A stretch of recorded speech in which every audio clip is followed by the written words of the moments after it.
Hello everyone, welcome to my YouTube channel. मैं हृदय हूँ और मैं फार्मेसी से रिलेटेड कंटेंट को इजी वे में पढ़ाता हूँ। जैसे कि हम लोगों की क्लासेस की सीरीज चल रही थी फार्माकोलॉजी का। अभी हम जो है पूरा syllabus step by step cover up कर रहे थे। Sorry for the delay for this video because कुछ ऐसी चीज़ें थी जिनकी वजह से मैं वीडियो नहीं बना पाया था, बट कोई नहीं, अब मैं आगे से कंटिन्यू करने की कोशिश करूँगा कि टाइम से आपको सारी टॉपिक्स की वीडियोज़ मिलती रहें। तो आज का हमारा जो टॉपिक है जिसमें हम पढ़ने जा रहे हैं, हमारा जो चैप्टर 2 है, आज से हमारा चैप्टर 2 डी फार्माकोलॉजी की सीरीज़ चल रही है, उसका चैप्टर 2 स्टार्ट हम कर रहे हैं, which is drugs acting on peripheral nervous system. उसमें हम कौन-सा टॉपिक पढ़ने वाले हैं?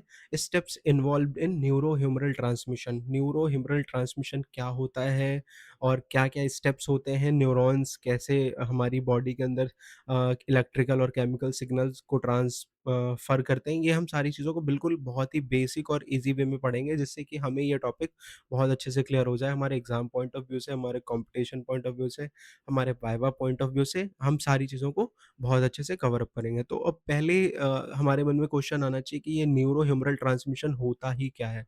पहले हम इसको ही समझ लेते हैं। तो न्यूरोह्यूमरल ट्रांसमिशन क्या है? Is the process by which nerve impulse is converted into a chemical signal at the nerve ending, allowing communication between a neuron and another neuron, muscle, gland or organ through the release of neurotransmitter। तो neurohumoral transmission क्या कह रहा है, ये बताना चाह रहा है कि न्यूरोह्यूमरल ट्रांसमिशन एक प्रोसेस है जहाँ पे क्या होता है, हमारी बॉडी के अंदर न्यूरॉन्स सिग्नल्स को कन्वर्ट करते हैं, इम्पल्स जो आती है उनको सिग्नल्स में कन्वर्ट करके क्या करते हैं, ट्रांसफर करते हैं from one neuron to another. और वो फिर क्या होता है, वो जो है हमारा कोऑर्डिनेशन बनाता है, हमारा मैसेजिंग का काम करता है, एक मैसेंजर की तरह काम करता है थ्रू दी किसकी हेल्प के through, through the release of neurotransmitter. तो कोई भी इम्पल्स अगर हमें आता है तो वो क्या होता है, वो कन्वर्ट हो जाता है केमिकल और इलेक्ट्रिकल सिग्नल में। अब ये कैसे, सपोज अगर हमारे हाथ पे कुछ कोई चींटी काट ले तो हमारे ब्रेन को कैसे पता चलता है कि वहाँ पे किसी ने काटा है? ये सोच के देखो, कहीं पे भी कुछ हमारी बॉडी में होता है तो हमारे दिमाग को पता चल जाता है कि हाँ, कुछ तो हो रहा है। तो व्हिच मीन्स कि वहाँ पे लोकल एरिया से जो मैसेज हमारे ब्रेन तक पहुँचता है, वो पूरी प्रोसेस किसके थ्रू हो रही है? न्यूरोह्यूमरल ट्रांसमिशन के थ्रू हो रही है। हमारी बॉडी में क्या है, बहुत सारे न्यूरॉन्स हैं, हमारे नर्व्स हैं, ये सारी चीज़ें हमें पता ही है हमारी बॉडी में, जिनके थ्रू क्या हो रहा है, ये ट्रांसमिशन का प्रोसेस चल रहा है। तो न्यूरो मीन्स क्या हुआ? नर्व हुई, हमारी बॉडी के अंदर बहुत सारी नर्व्स हैं, ठीक है? ह्यूमरल का मतलब chemical messenger in the body fluids. जो बॉडी फ्लूइड्स है हमारे अंदर, उनके अंदर जो केमिकल मैसेंजर है उनको हमने ह्यूमरल कह दिया। इसको तोड़ के पढ़ के समझने की कोशिश कर रहे हैं जिससे कि ये इजी वे में हमें समझ आए। ट्रांसमिशन का मतलब हम सभी जानते हैं, ट्रांसमिट करना, कोई चीज़ पास करना, एक जगह से दूसरी जगह पास करना। जैसे एक डाकिया है, वो एक चिट्ठी लेके घर पे आता है, तो वो क्या कर रहा है, वो ट्रांसमिशन कर रहा है। तो इट्स लाइक दैट ओनली। तो क्या कर रहा है, वो मैसेज को पास कर रहा है। तो neurohumoral transmission is equals to क्या है, passing a nerve message through the chemical messenger. जो नर्व का जो मैसेज है वो केमिकल मैसेंजर्स के थ्रू क्या हो रहा है, वो पास हो रहा है। किसकी हेल्प से हो रहा है? यहाँ पे जो मेन हमारा नर्व सेल जो इन्वॉल्व हो रहा है वो है न्यूरॉन। तो हमें न्यूरॉन का भी बारे में पता होना चाहिए। अब हम समझ गए कि न्यूरोह्यूमरल ट्रांसमिशन क्या है, एक कम्युनिकेशन सिस्टम है जहाँ पे कोई भी इम्पल्स आती है, वो हमारी जो है क्या है, एक मैसेज के थ्रू हमारे ब्रेन तक पहुँचती है। इस पूरे प्रोसेस को हम न्यूरोह्यूमरल ट्रांसमिशन कह देते हैं कि नर्व्स के थ्रू जो हमारी नर्व इंटरैक्शंस हो रही हैं, जो भी इन्फॉर्मेशन जा रही है ना, तो उसको हमने पूरा प्रोसेस समझ लिया। बट अब उसमें जो मेन सेल है हमारी नर्व सेल, वो हमारी कौन-सी इंपॉर्टेंट है? न्यूरॉन। न्यूरॉन के बारे में सबने पढ़ा होगा, बट हम फिर भी दोबारा एक बार इसको देख लेते हैं कि न्यूरॉन है क्या? न्यूरॉन क्या है? एक नर्व सेल है, is the structural and functional unit of the nervous system. Nervous system की फंक्शनल और स्ट्रक्चरल यूनिट इसको हम कहते हैं। It is a specialised cell that receives, वो रिसीव करती है इन्फॉर्मेशन को, प्रोसेस करती है एंड ट्रांसमिट करती है electrical and chemical signals through the body.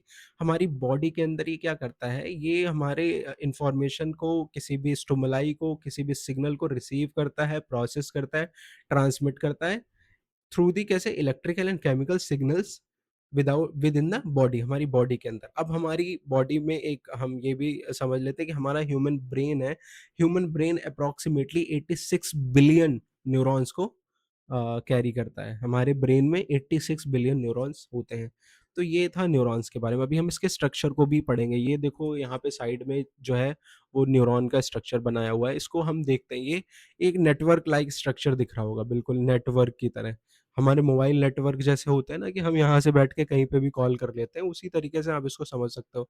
तो अब इसके पार्ट्स को भी समझ लेते हैं कि इसमें क्या होता है, डेंड्राइट्स होती है, न्यूक्लियस होती है, सोमा होता है, एक्सॉन हिलॉक्स होता है, ठीक है?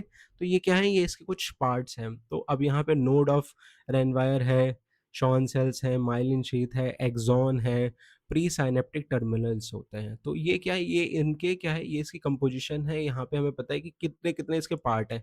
अब एक-एक पार्ट को हम समझ लेंगे कि एक-एक पार्ट का काम क्या है, इनकी मेन फंक्शनिंग क्या है। तो न्यूरॉन क्या है, एक नेटवर्क क्रिएट कर रहा है हमारी बॉडी के अंदर। तो डेंड्राइट्स क्या करती हैं, डेंड्राइट्स हमारी बॉडी में एंटीना की तरह काम करती हैं। जो एंटीना क्या करता है, रिसीव करता है सिग्नल को। हमने घर में भी देखा होगा कि एंटीना लगे रहते थे पहले टीवी वगैरह में, तो वो क्या करते थे, सिग्नल को रिसीव करते थे। वैसे ही डेंड्राइट्स क्या कर रही हैं यहाँ पे, सिग्नल को रिसीव कर रही हैं। सेल बॉडी की अगर हम बात करें, तो सेल बॉडी क्या कर रहा है, कंट्रोल सेंटर है, प्रोसेस इन्फॉर्मेशन जो सिग्नल आते हैं उसको प्रोसेस करने का काम कौन करता है, सेल बॉडी। फिर हमारा एक्सॉन की अगर हम बात करें, एक्सॉन जैसे केबल, एग्जाम्पल के तरीके से मैं समझाने की कोशिश, केबल होता है ना, केबल के थ्रू कैरी करती है मैसेज। तो एक्सॉन क्या है, हमारा एक्सॉन हमारा केबल है, वो क्या करता है, कैरी करता है हमारे मैसेज को। एक्सॉन टर्मिनल्स है, यहाँ पे एक्सॉन टर्मिनल्स आप देख सकते हो। एक्सॉन टर्मिनल्स क्या करते हैं, वो पास करते हैं मैसेज को टू द नेक्स्ट सेल। एक सेल से दूसरे सेल में जो हम सिग्नलिंग कर रहे हैं, वो किसके थ्रू कर रहे हैं, एक्सॉन टर्मिनल्स के थ्रू कर रहे हैं। अब इनके फंक्शंस क्या हैं, which is very important. Function क्या है कि ये न्यूरॉन क्या करता है, स्टिमुलाई को रिसीव करता है। फिर दूसरा इसका क्या है फंक्शन, अगर देखा जाए तो ये कंडक्ट करता है नर्व इम्पल्स को, प्रोसेस करता है इन्फॉर्मेशन को, कंट्रोल करता है मसल कॉन्ट्रैक्शन को, रेगुलेट करता है ग्लैंडुलर सेक्रेशन को, कोऑर्डिनेट विद बॉडी फंक्शन, जो बॉडी फंक्शन है उनको कोऑर्डिनेट करता है, इनेबल करता है communication between the brain and body. तो ब्रेन और बॉडी के अंदर क्या कर रहा है, ये कॉम्बिनेशन की तरह काम कर रहा है, कम्युनिकेशन कर रहा है। अब सपोज अगर बॉडी में कहीं पे भी कुछ हुआ है, तो हम क्या कर रहे हैं, हम कर रहे हैं उसको, क्या कर रहे हैं हम, जो कम्युनिकेशन हो रहा है, जो पास थ्रू हो रही है ना इन्फॉर्मेशन, उसको हम इस तरीके से कर रहे हैं। तो अब अगर हम बात करें नेक्स्ट की, इसकी क्लिनिकल इंपॉर्टेंस क्या है, what is the clinical importance of the neuron. Neuron क्या करता है, जो damage to neuron can cause, अगर हमारे न्यूरॉन्स बॉडी में डैमेज हो तो क्या हो सकता है, लॉस ऑफ सेंसेशन हो सकता है, ठीक है? लॉस ऑफ सेंसेशन मतलब हमें सेंसेशन की फीलिंग नहीं आएगी। तो ये है क्या, अगर इसमें कोई भी प्रॉब्लम आती है तो ये ऐसा हो सकता है। दूसरा क्या है, मसल वीकनेस और पैरालिसिस। अगर न्यूरॉन्स सही से कोऑर्डिनेट नहीं कर पाएँगे हमारी बॉडी के अंदर, तो क्या होगा, मसल वीकनेस हो जाएगी। इवन सम टाइम क्या हो जाएगा, पैरालिसिस हो जाएगा, पुअर कोऑर्डिनेशन हो जाएगा। हम उतना, हमारा जो कोऑर्डिनेशन सिस्टम है बॉडी का, वो उतना अच्छा काम नहीं कर पाएगा। मेमोरी प्रॉब्लम आएगी, हमको चीज़ें याद नहीं रहेंगी। तो ये सारी चीज़ें क्या है, ये न्यूरॉन न्यूरॉन क्या है, नर्व सेल है, नर्वस सिस्टम से रिलेटेड है। तो ये सारे क्लिनिकल इंपॉर्टेंस है इसकी। न्यूरोलॉजिकल डिसऑर्डर हो जाएगा अगर न्यूरॉन में कोई प्रॉब्लम आ रही है, पार्किंसंस डिजीज़ हो गया, अल्ज़ाइमर्स डिजीज़ हो गया या मल्टीपल स्क्लेरोसिस हो गया। ये क्या है, ये हमारे न्यूरॉन से रिलेटेड बीमारियाँ हैं। अब हम स्टेप्स देख लेते हैं कि कौन-कौन से स्टेप्स हैं, कैसे हमारी बॉडी में न्यूरोह्यूमरल ट्रांसमिशन चल रहा है। सबसे बड़ी बात ये है कि पहला जो है, सिंथेसिस ऑफ न्यूरोट्रांसमीटर। हमारी बॉडी में न्यूरोट्रांसमीटर्स होते हैं, as we all know. Example के लिए अगर हम लें तो एसिटाइलकोलिन का हम एग्ज़ाम्पल ले रहे हैं। न्यूरोट्रांसमीटर क्या होते हैं, सिंथेसाइज़ होते हैं, और नर्व एंडिंग में क्या होता है, इन द नर्व एंडिंग, जो हमारी नर्व एंडिंग्स है वहाँ पे इनकी सिंथेसिस होती है। तो अब फिर क्या होता है, सिंथेसिस होने के बाद क्या होता है, फिर ये स्टोर होता है। तो सेकंड स्टेप हमारा क्या होता है, storage. Neurotransmitter is stored in synaptic vesicles. ये जो गोल-गोल आप राउंड देख रहे हो, ये साइनेप्टिक वेसिकल है, और इनके अंदर क्या है, ये न्यूरोट्रांसमीटर स्टोर हो रखे हैं। उसके बाद क्या होता है, अब अराइवल ऑफ नर्व इम्पल्स, ये न्यूरोट्रांसमीटर की सिंथेसिस हो गई, स्टोरेज हो गया। अब क्या हुआ, अब कोई हमारे पास नर्व इम्पल आया, and action potential reaches the nerve ending. जैसे ही कोई भी स्टिमुलाई आया, तो क्या हुआ, हमारी बॉडी में एक मैसेज जनरेट हुआ, एक सिग्नल जनरेट हुआ। तो क्या हुआ, जब इम्पल्स आया तो फिर क्या हुआ, चैनल्स, कैल्शियम की एंट्री हुई हमारी सेल के अंदर। यहाँ पे दिखाया है, फोर्थ पॉइंट क्या बता रहा है, voltage gated calcium channel open हो गए। कैल्शियम चैनल क्या है, सेल के अंदर जाएँगे। अब सेल के अंदर जाएँगे तो फिर क्या होगा, उसके बाद 5th पॉइंट हमारा रिलीज़ ऑफ न्यूरोट्रांसमीटर होगा। जब कैल्शियम अंदर जाएगा तो फिर न्यूरोट्रांसमीटर जो हमारे वेसिकल्स में, सिनेप्टिक वेसिकल्स में जो हमारे न्यूरोट्रांसमीटर स्टोर हो रखे थे, वो क्या करेंगे, वो रिलीज़ होंगे। अब रिलीज़ होंगे तो क्या होगा, synaptic vesicles fuse with the membrane and release neurotransmitter by exocytosis, ठीक है? एक्सोसाइटोसिस इज़ अ प्रोसेस जिसमें क्या हो रहा है, न्यूरोट्रांसमीटर रिलीज़ हो रहे हैं, हमारे एक सेल से दूसरी सेल की ओर आ रहा है। तो फिर क्या होगा, अब ये क्या होगा, न्यूरोट्रांसमीटर क्या करेंगे, बाइंडिंग करेंगे रिसेप्टर पे। रिसेप्टर क्या है, जैसे लॉक एंड की हमने मॉडल किया था कि अगर हमें बाइक स्टार्ट करनी है तो हम की लगा के हम सेल्फ लगाएँगे। तो उसी तरीके से हमारी बॉडी में भी चीज़ें हो रही हैं। तो न्यूरोट्रांसमीटर क्या करेगा, डिफ्यूज़ करेगा सिनेप्टिक क्लेफ्ट और बाइंड करेगा अपने टारगेट रिसेप्टर के साथ। अब वो रिसेप्टर के साथ बाइंड करने करने के बाद क्या करेगा, अपना रिस्पॉन्स शो करेगा। रिस्पॉन्स मतलब एक मैसेज आएगा ब्रेन से कि ये करना है, या जो भी उसका रिस्पॉन्स एट दैट टाइम होना होगा, वो होगा। रिस्पॉन्स में क्या होगा, binding of neurotransmitter to receptor produce response in the target cell, ठीक है? किसी को इचिंग हो रही थी कहीं पे, ठीक है? तो हमने क्या किया, वहाँ पे इचिंग की। तो क्या है, अब ये इचिंग हमारे पास मैसेज आया कि इचिंग हो रही है और हमने इचिंग की। ये पूरा जो प्रोसेस है एक न्यूरोह्यूमरल ट्रांसमिशन की तरह है। अब क्या होगा, जब हमने इचिंग कर ली उसके बाद क्या होगा कि हाँ, अभी अभी इचिंग नहीं हो रही है, उसके बाद क्या होगा, वो टर्मिनेशन ऑफ एक्शन होगा, वहाँ पे क्या होगी, वो चीज़ रुक जाएगी। तो यहाँ पे देखो लास्ट स्टेप में क्या हो रहा है, टर्मिनेशन ऑफ एक्शन हो रहा है। तो न्यूरोट्रांसमीटर क्या हो रहे हैं, रिमूव हो रहे हैं सिनेप्टिक क्लेफ्ट पे वन और मोर मैकेनिज्म, ठीक है? बाय वन और मोर मैकेनिज्म। जब अपना रिस्पॉन्स हो जाता है तो फिर एक क्या होता है, टर्मिनेशन होता है। वो चीज़ परमानेंटली बाइंड नहीं करती है रिसेप्टर पे।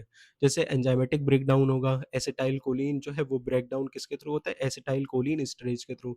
रीअपटेक होगा दोबारा नर्व एंडिंग का, वो जो हमारे न्यूरोट्रांसमीटर है वो रीअपटेक हो जाएँगे, diffuse away from the synapse. वो साइनैप्स से क्या हो जाएँगे, डिफ्यूज़ हो जाएँगे, तो क्या होगा, एक्शन हमारा जो है वो रुक जाएगा।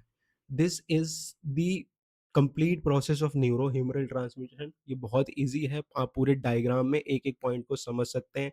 यहाँ पे एक-एक नंबरिंग में बताया गया कि कौन से स्टेप में क्या हो रहा है। Neurohumoral transmission is very important to know. हर किसी साइंस के बच्चे को, फार्मेसी के बच्चे को या पैरामेडिकल के बच्चे को पता होना चाहिए कि विद इन द बॉडी कैसे चीज़ें काम कर रही हैं। तो neurohumoral transmission is all about these steps. इनको बहुत अच्छे से आप पढ़ लो, लिख लो, किसी भी नोटबुक में आप लिख सकते हो फॉर द रिवीजन, और आप दोबारा भी वीडियो देख सकते हो। अब हम इसके बाद, आज की तो हमारी क्लास यहीं पे हम कंप्लीट करते हैं, उसके बाद हम नेक्स्ट टॉपिक को हम अगली बार डिस्कस करेंगे। तो आई होप आपको न्यूरो ह्यूमरल ट्रांसमिशन क्या होता है वो समझ में आ हो गया, सारी चीज़ें आपको समझ में आ गई होंगी, कोई ऐसा इश्यू नहीं है। आप इसको अच्छे से पढ़िए, आप अपने दोस्तों के साथ शेयर करिए, ऐसे बच्चों के साथ शेयर करिए जिनको कॉन्सेप्ट समझने में प्रॉब्लम आ रही है या इनको कोई भी प्रॉब्लम आ रही है, और उसके अदर देन भी कोई प्रॉब्लम है तो आप मुझे कमेंट में लिख के भेजिए। I will try to fix it out. और ये चैनल का ऑब्जेक्टिव यही है कि उन बच्चों तक वो इन्फॉर्मेशन पहुँचाई जा सके, जो बच्चे हेजिटेट होते हैं, जो बच्चे अपने कॉन्सेप्ट क्लियर नहीं कर पाते हैं, जो चीज़ों को समझ नहीं पाते हैं, क्लास में पूछ नहीं पाते हैं, तो वो उनका जो कॉन्फिडेंस है वो बहुत लो हो जाता है। तो मैं कोशिश कर रहा हूँ कि उनकी मैं हेल्प कर पाऊँ थ्रू दी वीडियोज़। तो मिलते हैं हमारी अगली वीडियो में, तब तक के लिए thank you so much for watching my video.